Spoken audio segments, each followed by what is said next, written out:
राधे राधे मित्रों। श्री कृष्णा जी का आशीर्वाद आप पे सदा बना रहे। एक बार अर्जुन ने श्री कृष्ण से पूछा, मधुसूदन, ये मन बार बार भटकता है, नकारात्मक विचारों से भर जाता है, मैं क्या करूं? श्री कृष्ण मुस्कुराए और बोले, हे पार्थ, जैसे हवा को बांधना कठिन है वैसे ही मन को भी, परंतु अभ्यास और वैराग्य से तू इस मन को भी जीत सकता है। अब सोचो, अगर स्वयं अर्जुन को भी मन को शांत रखने में कठिनाई थी, तो हम और तुम तो साधारण मनुष्य हैं। लेकिन समाधान है, विश्ववाणी में श्री कृष्ण बताएंगे खराब विचारों से कैसे निकला जाए और अच्छे विचारों को कैसे बुलाया जाए। 16 दिव्य उपायों के साथ शुरुआत करते हैं आत्मा की पहचान से, क्योंकि जब तू जानेगा मैं कौन हूं, तब हर अशुद्ध विचार तुझसे दूर भागेगा। आत्मा को जानो, यही पहला और सबसे बड़ा ज्ञान है। श्री कृष्ण गीता में कहते हैं, देह नहीं तू आत्मा है अर्जुन। यह शरीर तो एक वस्त्र है जो जन्म के साथ पहना जाता है और मृत्यु के साथ उतार दिया जाता है, लेकिन आत्मा वह कभी जन्म नहीं लेती, कभी मरती नहीं। वह सनातन है, अविनाशी है, अचल है। अब सोचो, जब कोई अपने आप को केवल शरीर मानता है तो उसे हर परिवर्तन से डर लगता है। बुढ़ापा, बीमारी, मौत, हार जीत, अपमान, सब कुछ उसे तोड़ता है, क्योंकि वह सोचता है कि मैं खत्म हो जाऊंगा, मेरा अस्तित्व समाप्त हो जाएगा। लेकिन श्री कृष्ण कहते हैं, जो जान गया कि वह आत्मा है, वह जान गया कि उसका असली स्वरूप शांति, प्रेम और दिव्यता है। आत्मा को जानना मतलब अपने भीतर झांकना। जब तुम ध्यान में बैठते हो, जब सांसों को महसूस करते हो, जब अपने मन को शांत करते हो, तब तुम एक क्षण के लिए अपने भीतर उस नीरवता को अनुभव करते हो जो आत्मा का स्वरूप है। वहीं से परिवर्तन शुरू होता है। आत्मा को जानने से हमारे नकारात्मक विचार धीरे धीरे मिटने लगते हैं, क्योंकि अब हमें यह एहसास होता है कि मुझे कोई भी दुख वास्तव में छू नहीं सकता, क्योंकि मैं आत्मा हूं। मेरा मूल स्वभाव ही आनंद है, शांति है, संतुलन है। जो कुछ भी बाहर घट रहा है वह अस्थाई है और मैं उससे परे हूं। ये समझ जब अंदर उतरती है तो क्रोध नहीं आता, ईर्ष्या नहीं होती, भय टिक नहीं पाता। अब सोचो, अगर आत्मा न कभी जलती है, न कटती है, न मरती है, तो उसमें नकारात्मकता टिकेगी कैसे? जिस दिन तुम्हें यह अनुभव हो जाएगा कि मैं आत्मा हूं, उस दिन नकारात्मक विचार तुम्हारे दरवाजे पर दस्तक देना ही छोड़ देंगे। श्री कृष्ण की वाणी यही सिखाती है, जो अपने सच्चे स्वरूप को जान गया वह संसार में रहते हुए भी संसार से ऊपर उठ गया। तो पहला कदम यही है, आत्मा को जानो, अनुभव करो और उसी में स्थिर हो जाओ। यहीं से जीवन में असली बदलाव शुरू होता है। मन को साधो, चंचल मन को थामना ही सच्चा युद्ध है। भगवद गीता में श्री कृष्ण कहते हैं, मन तो वास्तव में बड़ा चंचल और बलवान है, इसे वश में करना कठिन है। लेकिन हे अर्जुन, अभ्यास और वैराग्य से यह संभव है। मन की प्रकृति ही है इधर उधर भटकना। कभी वह भूतकाल में चला जाता है, कभी भविष्य की चिंता में उलझता है, कभी ईर्ष्या, कभी मोह, कभी डर, कभी लालच। यही उसके रास्ते हैं। अगर तुमने मन को साध नहीं लिया तो यह तुम्हें वहां ले जाएगा जहां दुख ही दुख है। लेकिन क्या मन को वश में किया जा सकता है? हां, श्री कृष्ण कहते हैं, अभ्यास और वैराग्य से मन को नियंत्रण में लाया जा सकता है। अभ्यास क्या है? हर दिन थोड़े समय के लिए अपने आप से जुड़ना, ध्यान करना, सांसों पर ध्यान देना, नाम का जाप करना, मन को शांत करने वाले शास्त्र पढ़ना। जैसे एक नट अपने डगमगाते रस्से पर संतुलन बनाए रखता है, वैसे ही अभ्यास से हम अपने मन को केंद्र में रखते हैं। वैराग्य क्या है? वैराग्य का मतलब है संसार की वस्तुओं से भागना नहीं, बल्कि उनमें लिप्त न होना। जिस चीज से हमें दुख, मोह या अशांति मिलती है, उससे थोड़ा हटना सीखना ही वैराग्य है। यह समझना कि यह सब नश्वर है और मेरी शांति इससे नहीं जुड़ी है, यही वैराग्य है। जब हम अभ्यास करते हैं और साथ ही वैराग्य को अपनाते हैं, तब मन का चंचल घोड़ा धीरे धीरे थमने लगता है। शुरुआत में मन बार बार भागेगा, लेकिन हर बार उसे धीरे से वापस लाना ही साधना है। यह याद रखो, मन कोई दुश्मन नहीं है, बस उसे दिशा चाहिए। यदि तुम उसे भटकने दोगे तो वह तुम्हें गिरा देगा, लेकिन यदि तुम उसे श्री कृष्ण के चरणों में लगाओगे, ध्यान, जप, सेवा और भक्ति में लगाओगे तो यही मन तुम्हारा सबसे बड़ा मित्र बन जाएगा। श्री कृष्ण का संदेश बिल्कुल स्पष्ट है, मन को वश में करना ही असली विजय है। जब मन तुम्हारा सेवक बन जाए तब जीवन में कोई दुख नहीं टिकता। तो हर दिन कुछ समय अपने मन के साथ बैठो, उसे समझो, शांत करो, प्रेम से साधो। यही आत्मिक यात्रा की दूसरी सीढ़ी है। संगति का प्रभाव, जैसा संग वैसा ही रंग चढ़ता है। श्री कृष्ण कहते हैं, हे अर्जुन, जैसे जल में पड़कर कमल भीगता नहीं, वैसे ही सज्जनों की संगति में रहकर इंसान संसार में रहते हुए भी उसमें नहीं उलझता। हमारा मन बहुत कोमल होता है, वह जिस वातावरण में रहता है वैसा ही बन जाता है। अगर हम हर दिन नकारात्मक, क्रोधित, आलसी या लोभी लोगों के साथ रहेंगे तो उनके विचार, उनका व्यवहार धीरे धीरे हमारे मन में भी उतरने लगेगा। जैसे लोहे को अगर आग में रखो तो वह भी गर्म हो जाता है, उसी तरह अगर तुम बुरे विचारों वाले वातावरण में रहोगे तो चाहे अनजाने में ही सही, तुम्हारे विचार भी दूषित होने लगेंगे। अब सोचो, अगर किसी बच्चे को बचपन से सत्संग मिले, अच्छे लोगों का साथ मिले, ज्ञान की बातें सुनने को मिले, भजन, ध्यान और प्रेम का माहौल मिले, तो क्या वह बच्चा गलत रास्तों पर जाएगा? नहीं, उसका मन निर्मल रहेगा और उसमें अच्छे विचारों की नींव डल जाएगी। इसलिए श्री कृष्ण कहते हैं, सत्संग करो। सत्संग मतलब ऐसा संग जिसमें सत्य की बातें हों, ईश्वर का स्मरण हो, आत्मा का ज्ञान हो, प्रेम, करुणा और सेवा की भावना हो। सत्संग केवल साधु संतों के पास जाकर ही नहीं होता, बल्कि वह हर जगह हो सकता है। एक अच्छी किताब, एक आध्यात्मिक वीडियो, एक ईमानदार दोस्त, एक सच्चा गुरु या अकेले में की गई आत्मचिंतन की साधना भी सत्संग बन सकती है। परंतु यदि हम गलत संगति में फंस जाएं, जैसे शराबी, निंदा करने वाले, स्वार्थी या अत्यधिक भोग विलास में डूबे लोग, तो हमारा मन भी उसी दिशा में बहने लगता है। फिर हम चाहे ध्यान करें या जाप, मन भटकता रहेगा। इसलिए संगति को चुनना आत्मा की रक्षा करना है। जैसे शरीर के लिए अच्छा भोजन जरूरी है, वैसे ही आत्मा के लिए अच्छी संगति जरूरी है। श्री कृष्ण का संदेश यही है। अगर तुम अच्छे विचार लाना चाहते हो तो सबसे पहले अच्छे लोगों की संगति में बैठो। वहां न जाने कब कोई एक वाक्य, कोई एक दृष्टि, कोई एक स्पर्श तुम्हारा जीवन बदल सकता है। नकारात्मकता का अवलोकन करो, जो दिखता है वही मिटता है। श्री कृष्ण अर्जुन से कहते हैं, हे पार्थ, जब तू अपने भीतर उठने वाले विचारों को देखने लगेगा तब तू उन पर नियंत्रण भी पा सकेगा। जो कुछ सामने आता है वह समाप्त भी हो सकता है, पर जो छिपा रहता है वह भीतर ही भीतर तुझे कमजोर करता है। हम में से अधिकतर लोग जब मन में नकारात्मक विचार आते हैं, जैसे डर, ईर्ष्या, क्रोध, द्वेष, दुख या असुरक्षा, तो या तो हम उन्हें दबा देते हैं या उनसे घबरा जाते हैं। लेकिन श्री कृष्ण कहते हैं, उन्हें दबाओ मत, पहचानो, अवलोकन करो। अवलोकन का अर्थ है चुपचाप, बिना प्रतिक्रिया के अपने भीतर उठते विचारों को देखना। मान लो तुम्हारे भीतर अचानक यह विचार आया, मैं किसी काम के नहीं हूं। अब तुम दो रास्ते चुन सकते हो। या तो तुम उस विचार से डर जाओ और सोचो, हां, मैं सच में बेकार हूं, या तुम शांत होकर उस विचार को बाहर से देखो, यह विचार अभी आया है, लेकिन यह मैं नहीं हूं। यह सिर्फ एक बादल की तरह आया है और थोड़ी देर में चला जाएगा। श्री कृष्ण का यही संदेश है। तू विचार नहीं है, तू साक्षी है। जिस तरह आकाश बादलों को देखता है पर खुद उन बादलों से नहीं जुड़ता, उसी तरह तुम भी अपने नकारात्मक विचारों को देख सकते हो, बिना उनके गुलाम बने। जब तुम नकारात्मकता को रोके बिना, डर के बिना बस देखना शुरू कर दोगे, तब एक चमत्कार घटेगा। वो विचार धीरे धीरे अपनी शक्ति खोने लगेंगे और अंत में मिट जाएंगे, क्योंकि जो कुछ उजाले में आ जाता है वह धीरे धीरे क्षीण हो जाता है। जो चीज दिखने लगती है उसे सुधारा जा सकता है, लेकिन जो अनदेखा रहता है वह भीतर ही भीतर बीमारी बनकर फैलता है।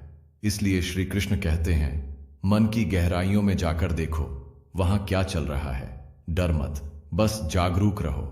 जब तुम इस अभ्यास को रोज करने लगते हो, कुछ देर शांत बैठकर अपने मन का अवलोकन करने लगते हो, तो धीरे धीरे एक अंदर की रोशनी जगती है जो हर नकारात्मकता को जलाकर राख कर देती है। श्री कृष्ण का संदेश है, दुख के विचार को पहचानो, भय को पहचानो, क्रोध को पहचानो, बस पहचानना ही पहला इलाज है। जो दिखता है वही मिटता है। कर्म को पवित्र बनाओ, बिना स्वार्थ किए कर्म ही शुद्ध का मार्ग है। श्री कृष्ण ने गीता में अर्जुन से कहा, कर्म करो परंतु फल की इच्छा मत रखो। तुम्हारा अधिकार केवल कर्म पर है, फल पर नहीं। यह सुनने में आसान लगता है, पर इसे समझना और जीना एक तपस्या है। हम सभी कुछ न कुछ करते हैं, पढ़ाई, नौकरी, व्यापार, सेवा, घर का काम, लेकिन अधिकतर बार हमारे कर्म के पीछे एक अपेक्षा होती है।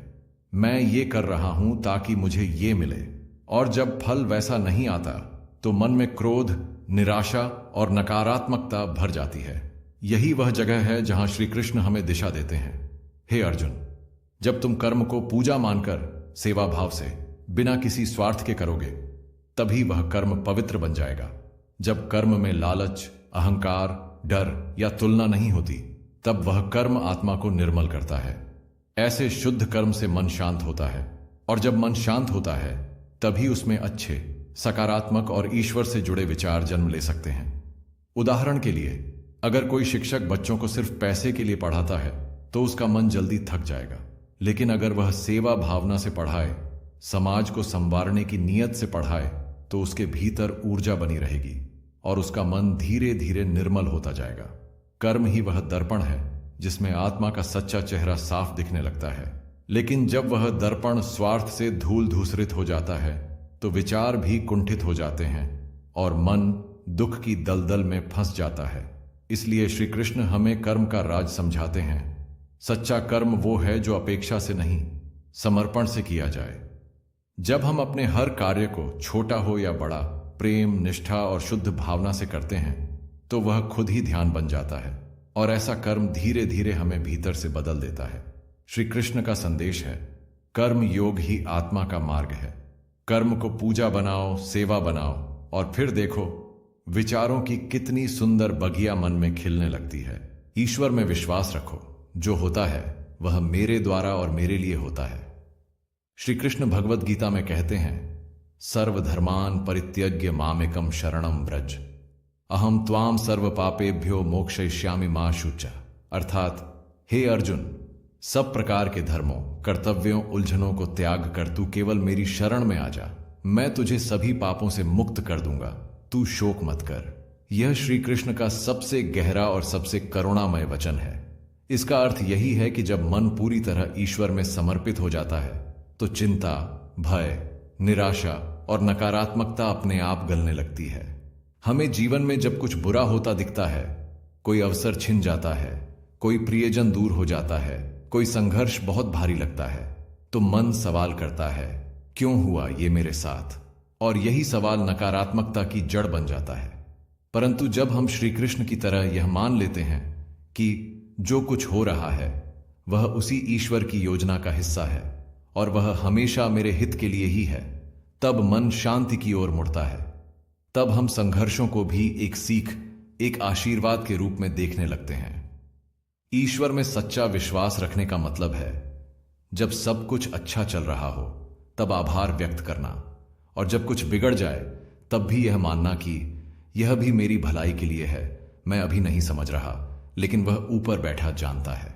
श्री कृष्ण कहते हैं, मैं हर जीव के हृदय में बैठा हूं। हर कार्य, हर भावना, हर परिणाम सब मेरी निगरानी में है। तो जब तुम अपने जीवन की डोर श्री कृष्ण के हाथ में छोड़ दोगे, तब तुम्हारे मन से डर, चिंता, दुख और संदेह का भार उतरने लगेगा। ईश्वर पर विश्वास कोई चमत्कार नहीं करता, बल्कि वह तुम्हारे भीतर ऐसा बल जागृत करता है कि तुम दुख को भी मुस्कुराकर झेल सकते हो। श्री कृष्ण का संदेश स्पष्ट है, जब तुम यह जान लोगे कि जो कुछ हो रहा है वह ईश्वर की इच्छा से और तुम्हारे ही कल्याण के लिए हो रहा है, तब हर परिस्थिति में तुम सकारात्मक रह पाओगे। ईश्वर में विश्वास ही आत्मा का सबसे गहरा आधार है। क्षमा भाव अपनाओ, क्षमा करके स्वयं को मुक्त करो। श्री कृष्ण कहते हैं, हे अर्जुन, क्रोध से भ्रम पैदा होता है, भ्रम से स्मृति भ्रष्ट होती है, और स्मृति भ्रष्ट होने पर बुद्धि नष्ट हो जाती है। जब बुद्धि नष्ट हो जाती है तब मनुष्य पतन की ओर चला जाता है। इसलिए क्रोध और द्वेष को त्यागना आत्मा के विकास के लिए अनिवार्य है। हमारे जीवन में कई बार लोग हमें चोट पहुंचाते हैं, शब्दों से, व्यवहार से, धोखे से या उपेक्षा से। ऐसे समय पर मन में गुस्सा आना, द्वेष पालना या बदला लेने की भावना आना स्वाभाविक है। लेकिन श्री कृष्ण सिखाते हैं कि जो क्षमा कर सकता है वही वास्तव में शक्तिशाली है। क्रोध और द्वेष एक जहर की तरह होते हैं, जिन्हें हम माफ नहीं कर पाते। हम उनके बारे में बार बार सोचते रहते हैं, और हर बार जब हम सोचते हैं तो मन और अधिक अशांत होता जाता है। यह अशुद्ध मन नकारात्मक विचारों की खेती करता है। परंतु जब हम क्षमा कर देते हैं सचमुच दिल से, तो वो गांठ जो वर्षों से मन में जमी होती है वह खुलने लगती है। क्षमा केवल दूसरों को नहीं दी जाती, बल्कि यह स्वयं को दी जाने वाली स्वतंत्रता होती है। बस श्री कृष्ण ने जीवन भर यही सिखाया।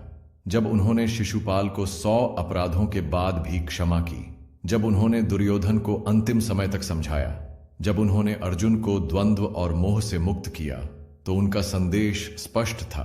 क्षमा एक दिव्य गुण है जो मन को पवित्र करता है और आत्मा को ऊंचा उठाता है। जब तुम क्षमा करते हो तो तुम किसी को उपकार नहीं कर रहे, बल्कि खुद को उस पीड़ा से आजाद कर रहे हो जो अंदर अंदर तुम्हें जकड़े हुए थी। श्री कृष्ण का संदेश है, जिसने तुम्हें दुख दिया उसे माफ करो, क्योंकि जब तक तुम उस दुख से चिपके हो तब तक तुम उस व्यक्ति की कैद में हो। पर जब तुम क्षमा कर देते हो तब तुम मुक्त हो जाते हो। योग और ध्यान रोजाना की मानसिक सफाई होती है। श्री कृष्ण कहते हैं, मनुष्य का सबसे बड़ा शत्रु उसका अशांत मन है। जब मन स्थिर और निर्मल होता है तभी आत्मा की आवाज सुनाई देती है। हमारा मन दिन भर अनेक विचारों से भरा रहता है, कुछ अच्छे, कुछ बुरे, कुछ जरूरी और कुछ फालतू। इसलिए मन अक्सर उलझन में रहता है, थक जाता है और एक जगह टिक नहीं पाता। इस उलझे मन को शांत करने का सबसे प्रभावी उपाय है योग और ध्यान। योग का मतलब केवल शारीरिक व्यायाम नहीं, बल्कि यह एक ऐसी विधि है जो शरीर, मन और आत्मा को जोड़ती है। जब हम प्राणायाम करते हैं, यानी सांसों को नियंत्रित करते हैं, तो हमारा मन धीरे धीरे शांत होता जाता है, तनाव कम होता है और मन में सकारात्मक ऊर्जा भरती है। ध्यान यानी अपने मन को एकाग्र करके सिर्फ अपनी आत्मा के स्वर को सुनना, यह वह शक्ति है जिससे हम अपने नकारात्मक विचारों को दूर कर सकते हैं। ध्यान के दौरान जब हम श्वास प्रश्वास पर ध्यान लगाते हैं तो मन की बेचैनी, डर, गुस्सा और चिंता धीरे धीरे कम होने लगती है। श्री कृष्ण का संदेश है, रोज कुछ समय अपने लिए निकालो, अपनी आत्मा से मिलो, अपने मन की गहराइयों में जाकर देखो कि कौन से विचार शुद्ध हैं और कौन से अशुद्ध। प्राणायाम और ध्यान से मन को उस स्तर तक ले जाओ जहां नकारात्मकता का प्रवेश ही न हो। यह अभ्यास हमें केवल मानसिक शांति ही नहीं देता, बल्कि हमारे विचारों को भी शुद्ध करता है। जब मन शुद्ध होगा तभी हम सही निर्णय ले पाएंगे, सही सोच पाएंगे और सकारात्मक जीवन की ओर बढ़ पाएंगे। श्री कृष्ण की शिक्षा से पता चलता है, मन की सफाई शरीर की सफाई जितनी जरूरी है, और योग ध्यान ही वह तरीका है जिससे मन को साफ और निर्मल रखा जा सकता है। इंद्रियों पर नियंत्रण रखो। श्री कृष्ण अर्जुन से कहते हैं, हे पार्थ, जो मन इंद्रियों के पीछे भागता रहता है वह कभी संतुष्ट नहीं होता। इंद्रियों का असंतोष अंतहीन है। हमारे मन की सबसे बड़ी परीक्षा होती है उन इंद्रियों पर नियंत्रण रखना जो हमें हमेशा नई नई इच्छाओं की ओर खींचती हैं। हमारी इंद्रियां जैसे आंखें, कान, जीभ, नाक और स्पर्श, जब हम इनके वश में हो जाते हैं तो हमारा मन असीमित लालसा और भ्रम की चपेट में आ जाता है।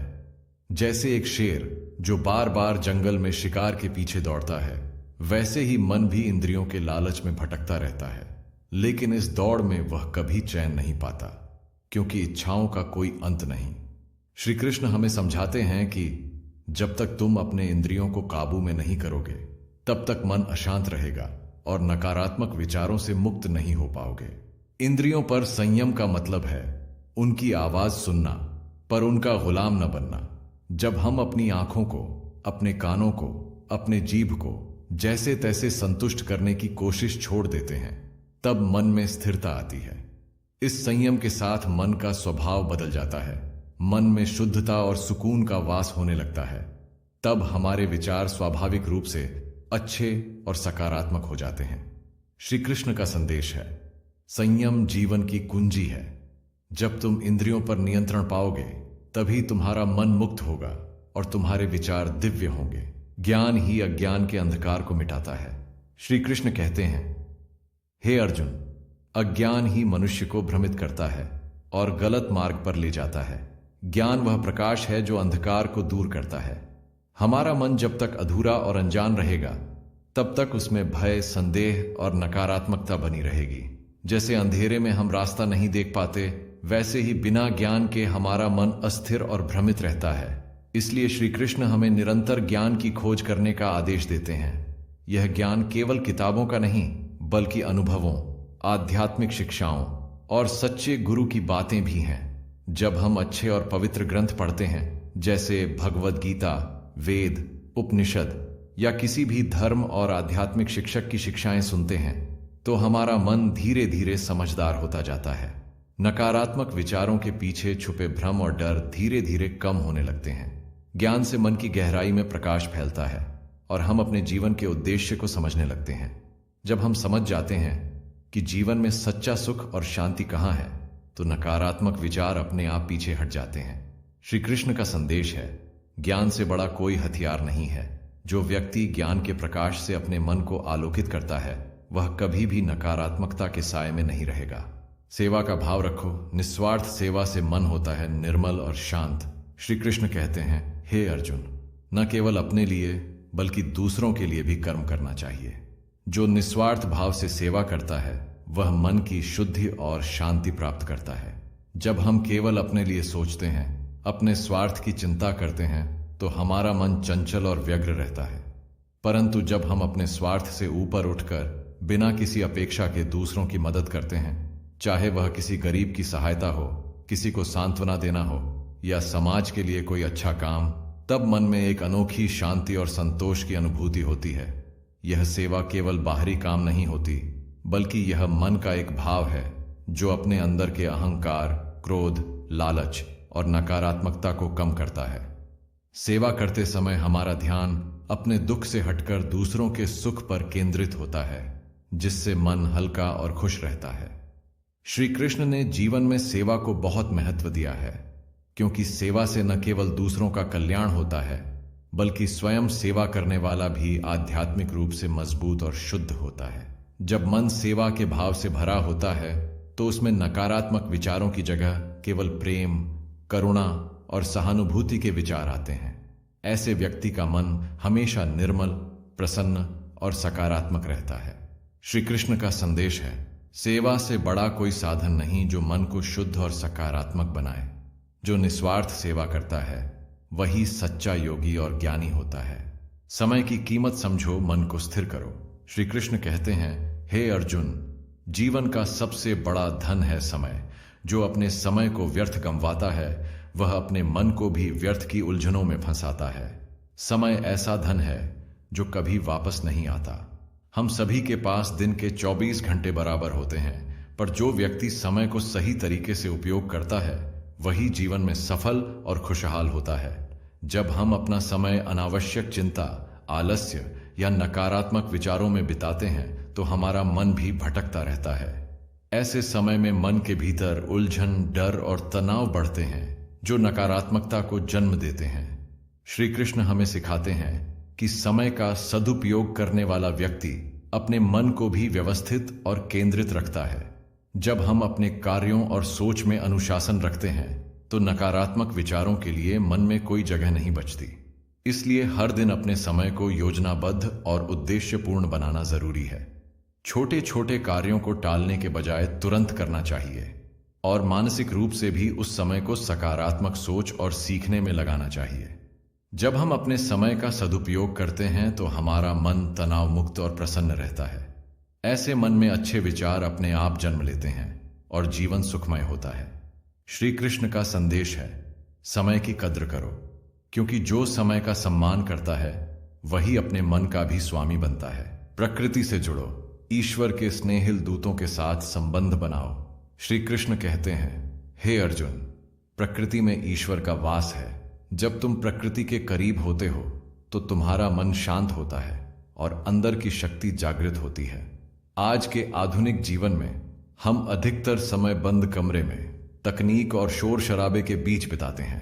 ऐसे में हमारा मन तनाव में रहता है और नकारात्मक विचार जन्म लेते हैं। लेकिन जब हम प्रकृति के पास जाते हैं, जैसे खुला आसमान, सूरज की किरणें, ठंडी हवा, बहती हुई नदी या समुद्र का किनारा, तो हमारे मन में एक अजीब तरह की शांति और ताजगी आ जाती है।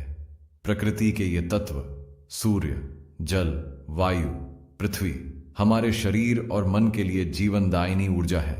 ये हमें न केवल शारीरिक स्वास्थ्य देते हैं, बल्कि मानसिक और आध्यात्मिक रूप से भी मजबूत बनाते हैं। सूरज की रोशनी हमारे मन को ऊर्जा और सकारात्मकता से भर देती है। शुद्ध हवा हमारे फेफड़ों और मस्तिष्क को ताजगी देती है, जिससे विचार स्पष्ट और शुद्ध होते हैं। पानी की निर्मलता हमारे मन की अशांति को दूर करती है। जब हम प्रकृति के साथ जुड़ते हैं तो हमारी आत्मा को भी एक गहरा सुकून मिलता है। प्रकृति हमें सिखाती है सरलता, धैर्य और संतुलन, जो हमारे मन को भी संतुलित और सकारात्मक बनाता है। श्री कृष्ण का संदेश है, प्रकृति के समीप रहो, क्योंकि वे ईश्वर के दूत हैं जो तुम्हें शांति, शक्ति और सच्चे ज्ञान की ओर ले जाते हैं। संतोष रखो, इच्छा की सीमा जानो, मन को शांति दो। श्री कृष्ण कहते हैं, हे अर्जुन, जब मन में असंख्य इच्छाएं और लालसाएं होती हैं तो वह कभी शांत नहीं होता। संतोष का भाव मन को निर्मल और स्थिर बनाता है। मनुष्य की सबसे बड़ी समस्या होती है उसकी अनंत इच्छाएं। जब हम हर समय और अधिक पाने की लालसा में रहते हैं तो हमारा मन अशांत, बेचैन और कभी संतुष्ट न होने वाला बन जाता है। यह असंतोष नकारात्मक विचारों को जन्म देता है, जैसे चिंता, भय, तनाव और क्रोध। श्री कृष्ण हमें बताते हैं कि संतोष की भावना ही मन की सबसे बड़ी शक्ति है।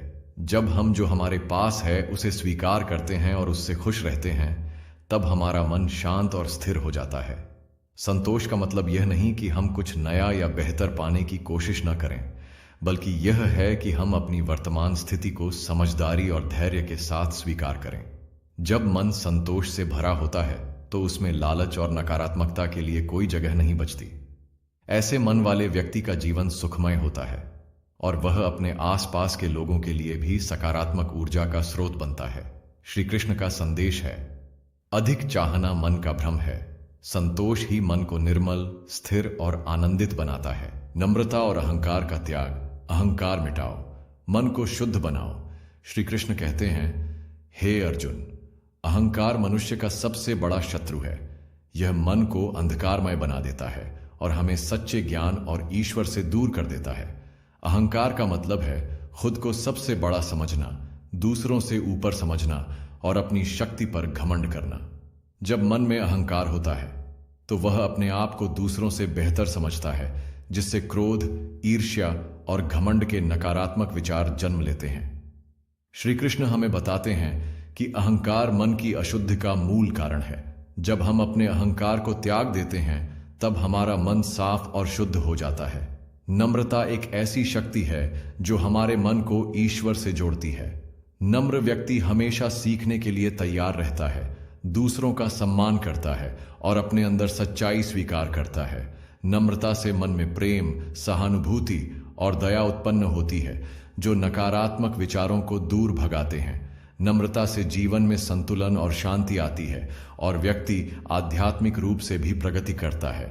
श्री कृष्ण का संदेश है, अहंकार का त्याग करो और नम्र बनो, क्योंकि यही मन को शुद्ध करता है और तुम्हें ईश्वर के करीब ले जाता है।